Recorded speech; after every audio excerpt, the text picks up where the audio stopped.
नमस्कार।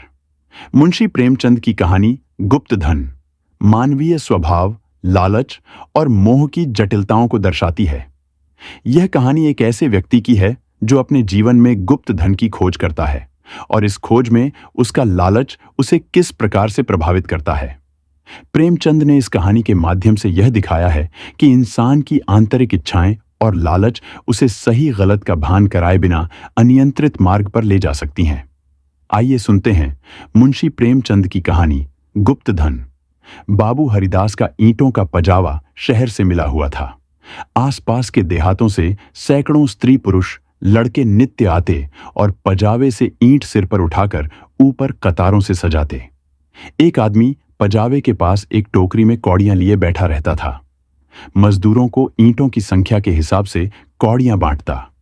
ईंटें जितनी ही ज्यादा होती उतनी ही ज्यादा कौड़ियां मिलती। इस लोभ में बहुत से मजदूर बूते के बाहर काम करते। वृद्धों और बालकों को ईंटों के बोझ से अकड़े हुए देखना बहुत करुणाजनक दृश्य था। कभी कभी बाबू हरिदास स्वयं आकर कौड़ी वाले के पास बैठ जाते और ईंटें लादने को प्रोत्साहित करते। यह दृश्य तब और भी दारुण हो जाता था जब ईंटों की कोई असाधारण आवश्यकता आ पड़ती। उसमें मजूरी दूनी कर दी जाती और मजूर लोग अपनी सामर्थ्य से दूनी ईंटें लेकर चलते। एक एक पग उठाना कठिन हो जाता।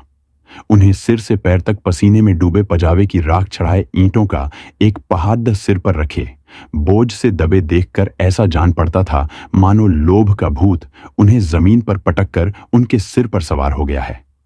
सबसे करुण दशा एक छोटे लड़के की थी जो सदैव अपनी अवस्था के लड़कों से दुगनी ईंटें उठाता और सारे दिन अविश्रांत परिश्रम और धैर्य के साथ अपने काम में लगा रहता। उसके मुख पर ऐसी दीनता छाई रहती थी। उसका शरीर इतना कृश और दुर्बल था कि उसे देखकर दया आ जाती थी। और लड़के बनिए की दुकान से गुड़ लाकर खाते, कोई सड़क पर जाने वाले इक्कों और हवा गाड़ियों की बहार देखता और कोई व्यक्तिगत संग्राम में अपनी जिह्वा और बाहु के जौहर दिखाता। लेकिन इस गरीब लड़के को अपने काम से काम था। उसमें लड़कपन की न चंचलता थी, न शरारत, न खिलाड़ीपन। यहां तक कि उसके ओंठों पर कभी हंसी भी न आती थी। बाबू हरिदास को उसकी दशा पर दया आती। कभी कभी कौड़ी वाले को इशारा करते कि उसे हिसाब से अधिक कौड़ियां दे दो। कभी कभी वे उसे कुछ खाने को दे देते। एक दिन उन्होंने उस लड़के को बुलाकर अपने पास बैठाया और उसके समाचार पूछने लगे। झांत हुआ कि उसका घर पास ही के गांव में है। घर में एक वृद्धा माता के सिवा कोई नहीं है और वह वृद्धा भी किसी पुराने रोग से ग्रस्त रहती है। घर का सारा भार इसी लड़के के सिर था। कोई उसे रोटियां बनाकर देने वाला भी न था। शाम को जाता तो अपने हाथों से रोटियां बनाता और अपनी मां को खिलाता था। जाति का ठाकुर था। किसी समय उसका कुल धन धान्य संपन्न था। लेन देन होता था और शक्कर का कारखाना चलता था। कुछ जमीन भी थी, किंतु भाइयों की स्पर्धा और विद्वेष ने उसे इतनी हीनावस्था को पहुंचा दिया कि अब रोटियों के लाले थे। लड़के का नाम मग्न सिंह था। हरिदास ने पूछा, गांव वाले तुम्हारी कुछ मदद नहीं करते? मगन, वाह, उनका वश चले तो मुझे मार डालें। सब समझते हैं कि मेरे घर में रुपये गड़े हैं। हरिदास ने उत्सुकता से पूछा, पुराना घराना है, कुछ न कुछ तो होगा ही। तुम्हारी मां ने इस विषय में तुमसे कुछ नहीं कहा? मगन, बाबूजी नहीं, एक पैसा भी नहीं। रुपये होते तो अम्मा इतनी तकलीफ क्यों उठाती? बाबू हरिदास मग्न सिंह से इतने प्रसन्न हुए कि मजूरों की श्रेणी से उठाकर अपने नौकरों में रख लिया। उसे कौदिया बांटने का काम दिया और पजावे में मुंशी जी को ताकीद कर दी कि इसे कुछ पढ़ना लिखना सिखाइए। अनाथ के भाग्य जाग उठे। मग्न सिंह बड़ा कर्तव्यशील और चतुर लड़का था।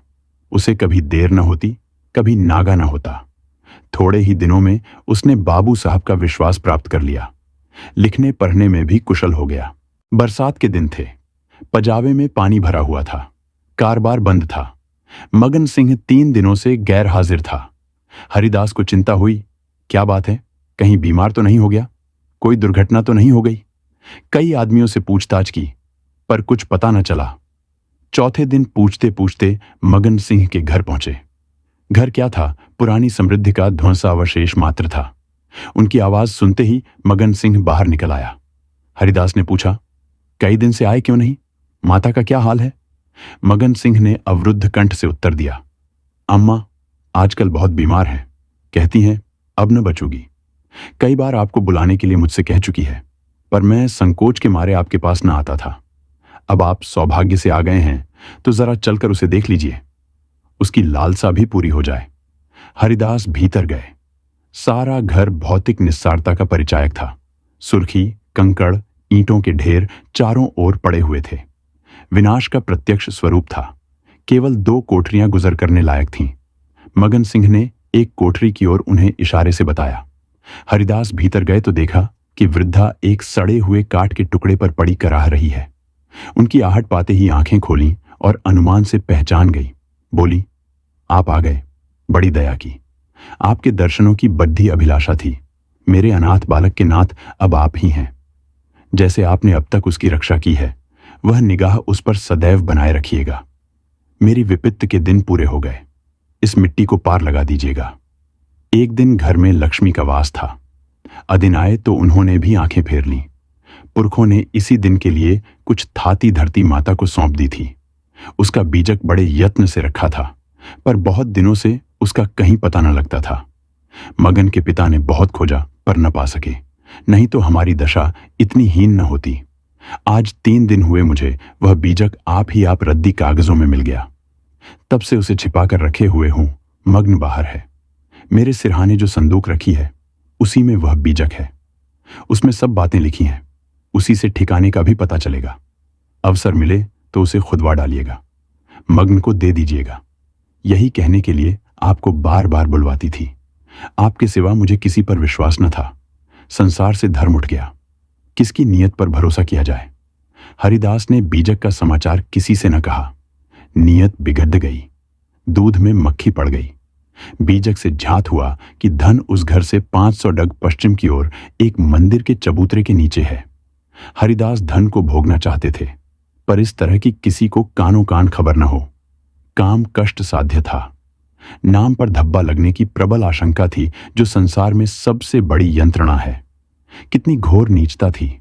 जिस अनाथ की रक्षा की, जिसे बच्चे की भांति पाला, उसके साथ विश्वासघात। कई दिनों तक आत्मवेदना की पीड़ा सहते रहे। अंत में कुतर्कों ने विवेक को परास्त कर दिया। मैंने कभी धर्म का परित्याग नहीं किया और न कभी करूंगा। क्या कोई ऐसा प्राणी भी है जो जीवन में एक बार भी विचलित न हुआ हो? यदि है तो वह मनुष्य नहीं, देवता है। मैं मनुष्य हूं। मुझे देवताओं की पंक्ति में बैठने का दावा नहीं है। मन को समझाना, बच्चे को फुसलाना है। हरिदास सांझ को सैर करने के लिए घर से निकल जाते। जब चारों ओर सन्नाटा छा जाता तो मंदिर के चबूतरे पर आ बैठते और एक कुदाली से उसे खोदते।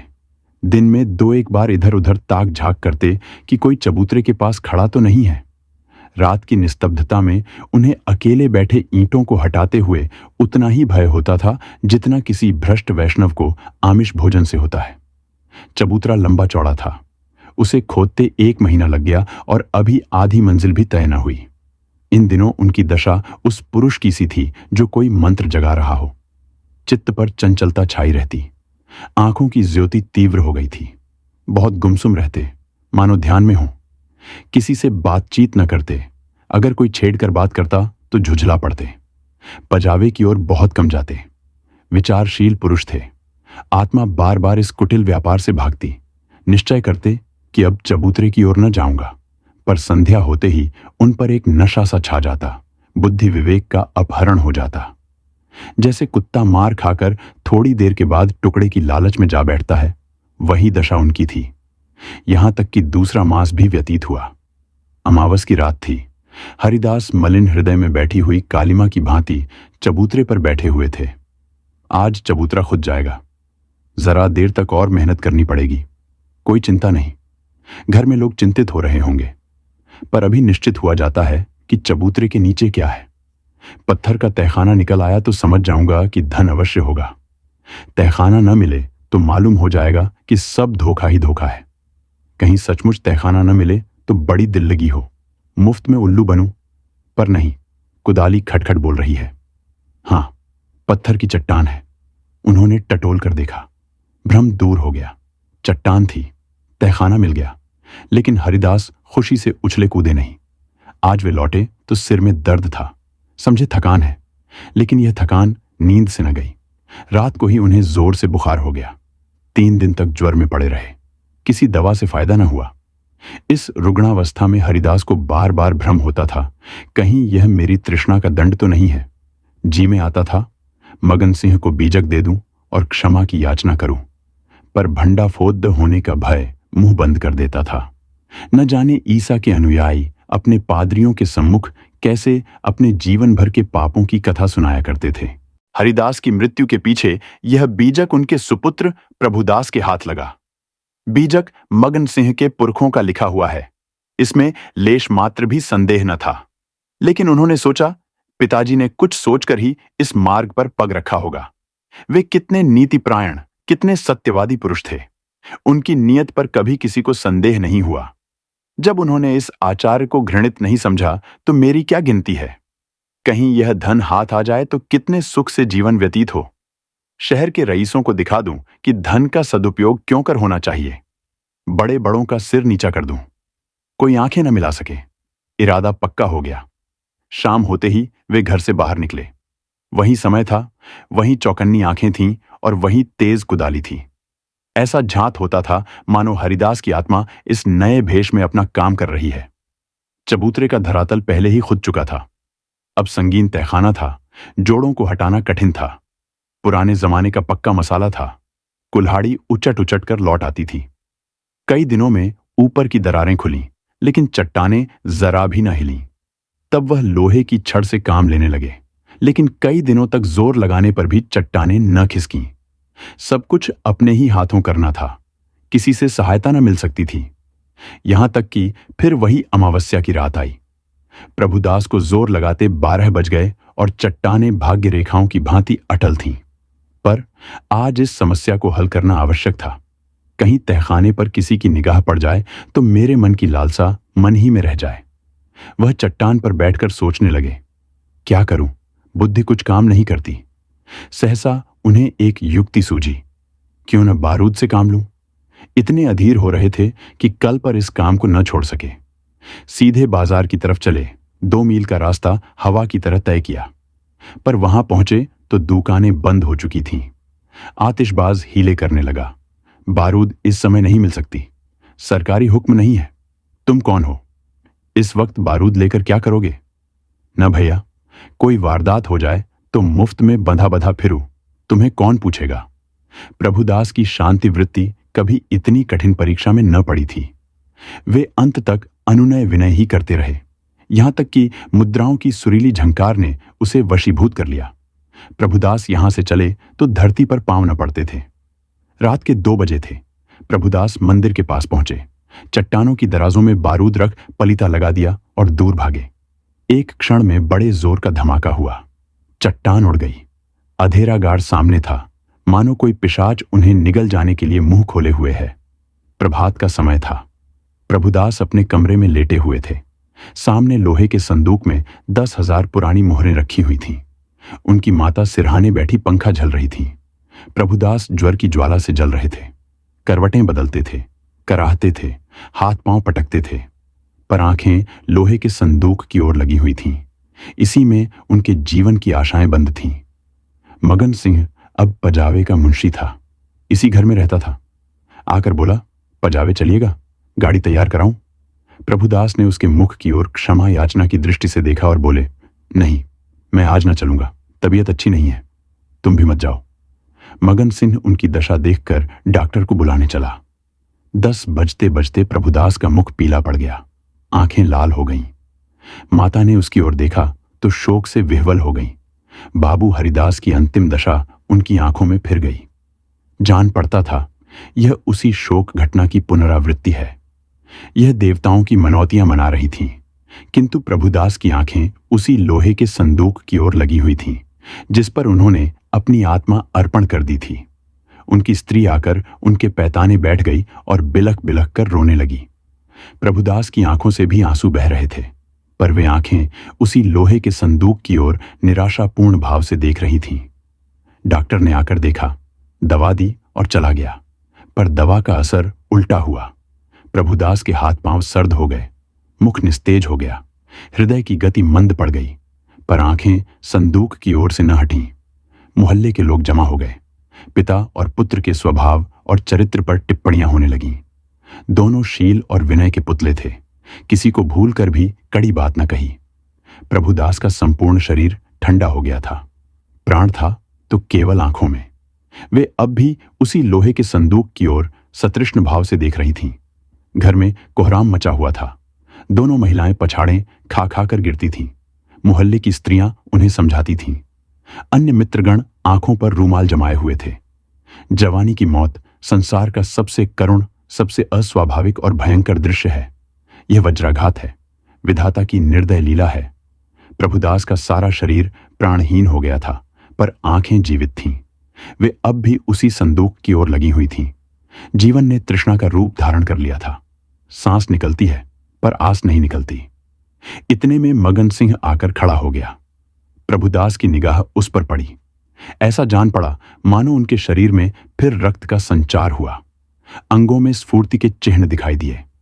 इशारे से अपने मुंह के निकट बुलाया, उसके कान में कुछ कहा। एक बार लोहे के संदूक की ओर इशारा किया और आंखें उलट गईं।